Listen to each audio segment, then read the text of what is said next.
Good morning সকলকে। আজকে আমি সকাল সকাল উঠে পড়েছি। আজকে ছিল আমার 8টা থেকে টিউশন। তো আমি ওঠার পর ব্রাশ করলাম। ব্রাশ করার পর আমি চা বসিয়ে দিয়েছিলাম যাতে তাড়াতাড়িভাবে কিছু একটা খেয়ে নিয়ে যেতে পারি। তো তেমন কিছু খেতে ইচ্ছে করছিল না বলে আমি চা বানিয়েছিলাম, তো ওটা একটু খেলাম। এরপর আমি রেডি হয়ে নিয়েছিলাম, তাও একটু ভিডিও ক্লিপ নিলাম। যতই লেট হোক ভিডিও ক্লিপ নেওয়া তো ভোলা যাবে না গাইস।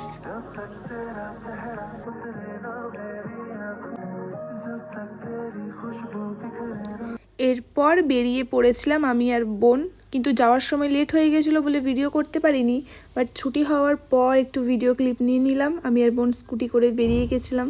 তো প্রায় বাড়ি পৌঁছেছিলাম 10:30টার সময়। তো মাঝখানে বোন বলছে কি ইডলি নেবে, তো আমি বললাম ইডলি নিতে হবে না, কিন্তু সে তো আমার কথা শোনে না। এদিকে আর আমাকে দেখাচ্ছে দেখ আমার কত পয়সা।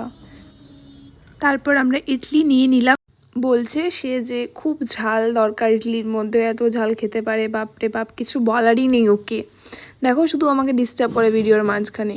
তারপর আমাদের নেওয়া হয়ে গেছে ইডলি। রাস্তায় যাওয়ার সময় আমি দেখছি এত শাক সবজি পাওয়া যাচ্ছে এখানে, খুব একদম টাটকা সবজি। তারপর আমরা বাড়ি চলে আসি। বাই।